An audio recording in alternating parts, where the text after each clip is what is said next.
If you're committed to the Trump agenda, why did you go around the president and the White House and give pay raises to 2 staffers? I did not. My staff did, and I found out about that yesterday, and I changed it. So somebody being fired for that? That should not have been done. And So who did it? It may be there will be some accountability. A career person or a political person? I'll have to. I don't know. I don't know. You don't know? You run the agency. You don't know who did this? I found out about this yesterday. You run the agency. You don't know who did this? I'm sure it was terrible people. I don't know.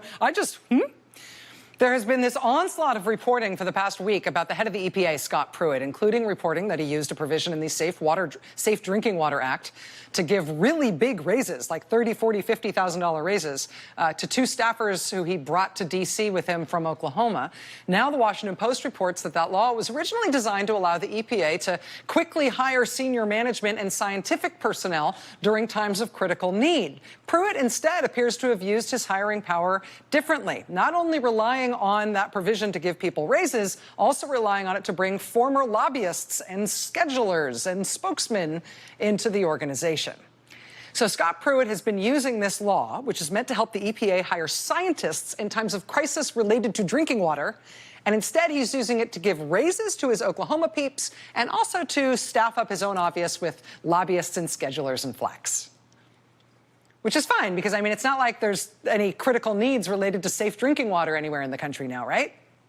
Joining us now is Congressman Dan Kildee of Michigan. His district includes the great city of Flint, Michigan, which, of course, has been struggling with a water crisis for quite some time now. Congressman Kildee, it's nice to see you. Thank you for being with us. Thank you very much, Rachel.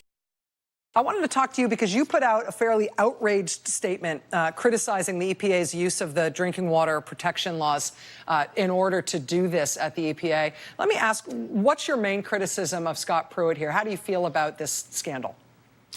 Well, this is just outrageous. I know something, as you know, something about what the Safe Drinking Water Act is supposed to be used for, to hire scientists and health professionals to go into places like my hometown of Flint to bring resources and expertise to help deal with problems with drinking water, not to add basically bonuses to the payroll of top people that he brings in that are essentially his political friends and allies. This is really frustrating.